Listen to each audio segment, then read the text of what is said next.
It's Friday with Ray. Hey, my friends, you know I'm standing here in front of my interactive board and I want to do something a little bit different today. So I brought up Norm McConkey, who's the founder and owner of MPS Toolbox. And me and Norm, we're going to talk a little bit about the news that we all heard when we woke up this morning, that Clover, and the troubles that Clover was having, has finally been resolved. Clover was indeed sold. Norm, how are you doing? I'm doing well, Ray. Thanks for having me on today. Well, you know, I appreciate you taking some time. I know you've written a little bit of stuff about Clover. I put some information out there around Clover. And folks, you know, nobody knows all the details of the new deal except for Clover. It seems to be kind of quiet on the revenue transfer and how the ownership's all going to work out. But we do know that the, potential disaster that Clover was facing has been resolved. And Norm, let me ask you a question. How does this help our reseller friends, and what can they learn from this news that we heard over this morning?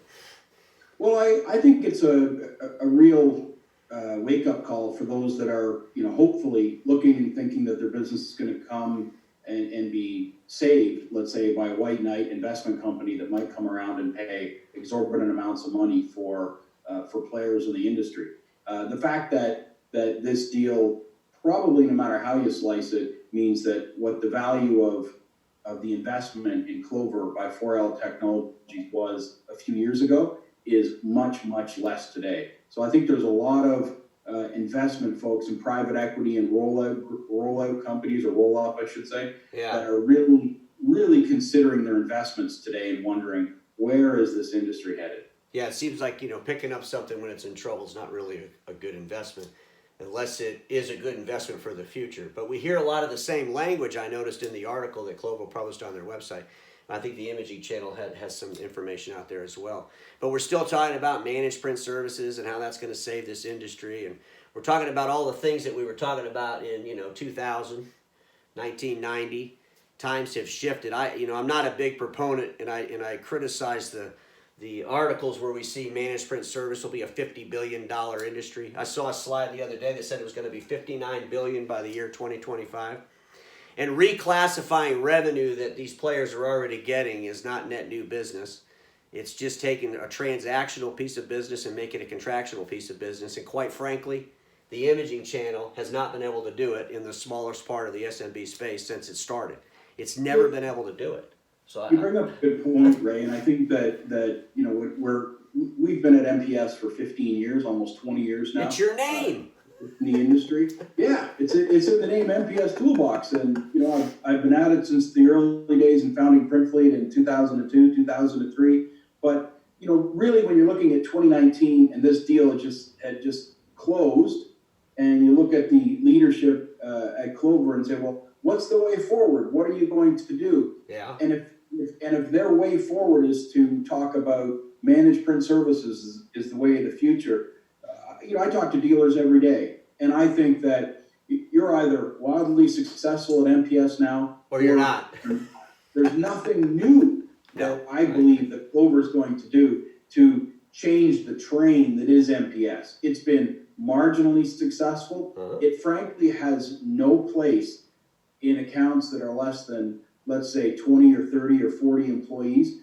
And that is where most of our folks do business up and down the street every day. Well, that's absolutely. They're not, we're still product centric in the way we think. We're still trying to sell customers the way we envision they should buy.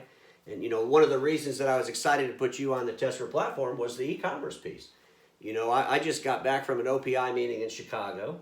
These are office products resellers from all over the country. I got to tell you, it's actually from all over the world. Some of these players are 60, 70, 80, $100 million companies.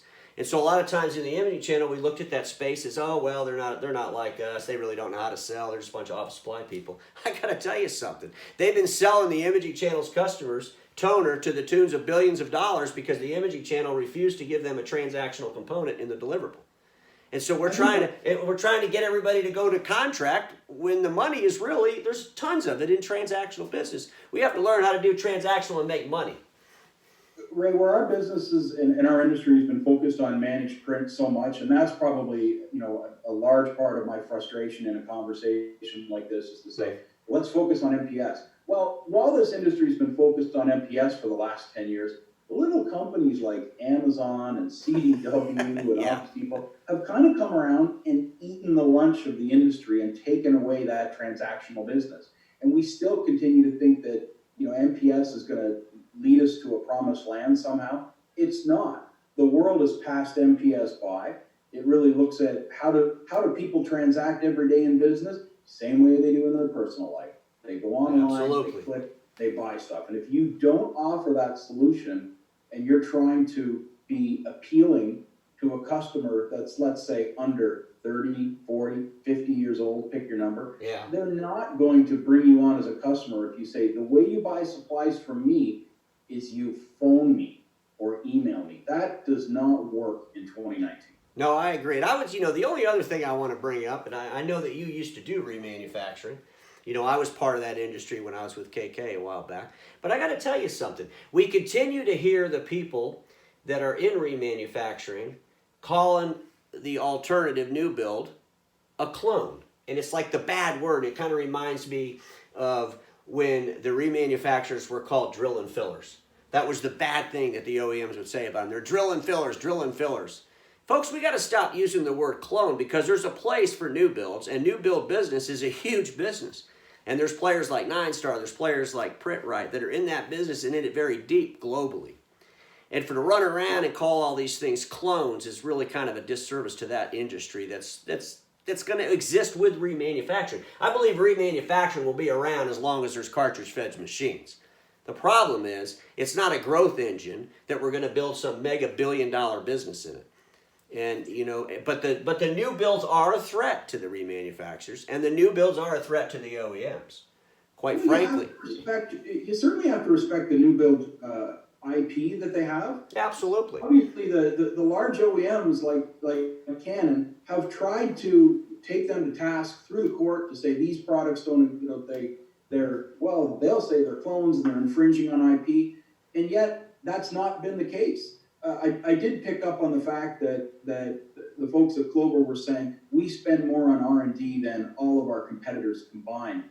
I would be. I'd like to see the financial numbers on that. Of course, they don't share their numbers. Well, that's exactly right. I mean, you could say that. Is it true? And I guess I would also look and say, does it matter? Yeah. I don't think it does. I think what you want to do, if you're a partner today, you look back and you look at this deal and you listen to people talk about clones and remanufacturing. Both should exist. Both are opportunities. And maybe as a channel dealer, you can look and say, well, I have a choice. But who makes a good cartridge when I put it into a machine? Absolutely. Does it work? How much did I pay for it? I don't care whether you spend a nickel or $1,000 or $1 billion on your R&D.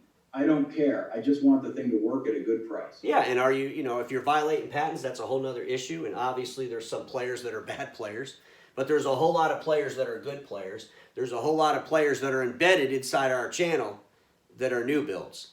Our friends over at Nine Star, they have relationships with Lexmark. They own part of them. They have relationships with Konica. So, folks, it's not that part of that business isn't going to go away. And what was really surprising with the article that Imaging Channel wrote and the one that Clover put on their website is they continue to attack the clones.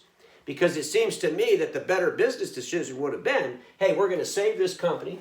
We're going to make sure that we're sustainable to the future, but we have to have a mixture of both new build and remanufacture. But it looks to me like they just said, we're never going to do new build, which is the fastest growing outside of OEM in the world today.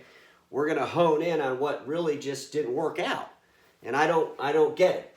Remember back when they bought the guys, who was that PE firm that went out there and bought up LMI? In the summer of 2018, they wrote a great article, talking about all the reasons why they were going to invest in this. Less than a year later, they're running, saying everything they thought wasn't real. So, folks, I got to tell you something. We got to look at the industry of remanufacturing. But at the same time, we got to base it on market realities and where the customers are going. And I don't see how you can just have a remanufacturing business on its own unless you want to just be a player in the space. But how does Clover go from being the master, being the biggest in the world, to just being another competitor, just being another player as a remanufactured cartridge? I don't get it.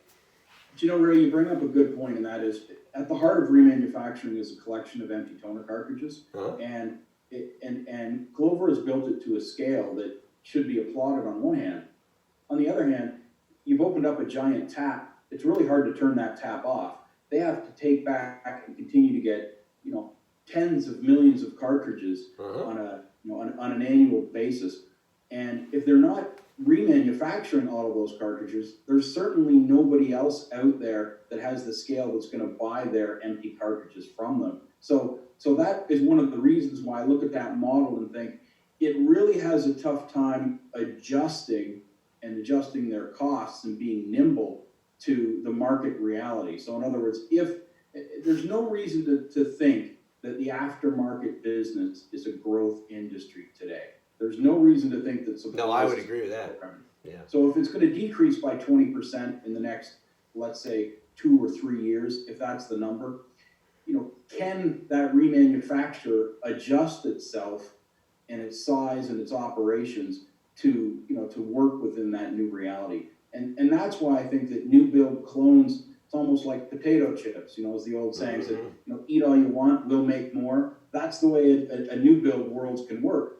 An aftermarket or a remanufactured company can't look at the world that way. They have to continually do all that R&D, all that collection.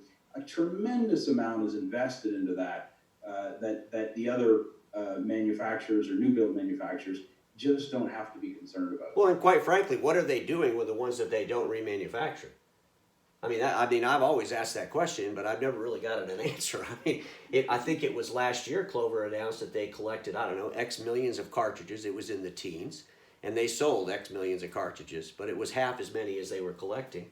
So I'm trying to, where does all that go? How do they dispose of that? What does that really look like?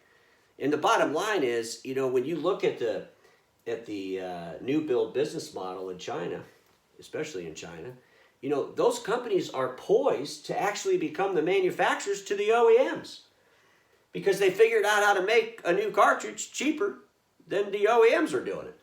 So as the market starts to decline and everybody's trying to grab more and more of their market share and more of their aftermarket share, isn't it feasible that maybe some of these manufacturers reach out to our friends at Nine Star, reach out to our friends at PrintRite and say, hey, will you make our cartridges? I don't think that's something that's not, believable. And I think those possibilities become probabilities, especially as the market continues to consolidate. So, for sure, no doubt there's some challenges ahead. And again, I think it's important to congratulate the folks at Clover. They've navigated themselves through some very difficult waters over the last 6 months, and they're now out on the other side. The point is, as a partner, you're going to look and say, tell me your story as to why I'm going to be your partner in the future. And you better believe in that because timing is critical. You have to choose the right partners that you want to do business with. And you have to weigh all of their options, put it all in together in the mix and say, yes, that's somebody I want to go forward with. I'm going to look and challenge and say, that leadership team has a lot of things that they have to answer for. If your strategy of growth is managed print services, I would run in another direction. Yeah. Or I would challenge them and say, what else have you got? I guess what I would do as an investor is look at the article that the investors in LMI wrote back in August. Actually, you can find that on my LinkedIn profile. It's written in there. Folks, I got to tell you, the industry constantly is evolving. It's constantly transitioning. We're seeing massive consolidation. I think 2020 and 2021 are going to be the years that redefine this space. And we're going to see that, obviously this HP Xerox thing, the thing that I predicted back in 2017, it's getting more and more realistic every day. Who writes the check? Probably HP in the end. But it doesn't really matter. The industry has to consolidate, and there has to be a redefinement based on market realities. And as long as whether it's a dealer or whether it's a manufacturer going to run around there and do things against the realities of the market, well, I don't think they're going to have a good investment. So it'll be really curious to see how Clover runs forward with this. I don't think that, saying you only need 1% of the business, I think if you say that on Shark Tank, they throw you off the stage. But folks, at the end of the day, we gotta pay attention to the realities of the market, and we gotta stop whitewashing all the things we don't want to talk about. So Tester of the Innovation Channel, you can see I got Norm up here. We're going to get pretty aggressive with this, and we're going to start talking with players in the space. And we want to talk about things that we all just need to talk about. We might not like them, and we sure as hell might not like some of the outcomes. of where the industry's heading. But if we're afraid to talk about it, if we're afraid to ask questions that really should be answered, then I think we're going to be doomed by the innovator that wants to come and take our place. So Norm, you know I always end my videos with this. I don't know if you want to join me or not, but status quo is the killer of all that'll be invented. Don't get stuck in status quo. I didn't see your lips moving back there, my friend. You should. I've been along with you, Ray. You should have memorized that for me. Well, folks, I'm going to go ahead and post this in a little while. You'll see it live. Have a great day, my friends. Thanks, Norm.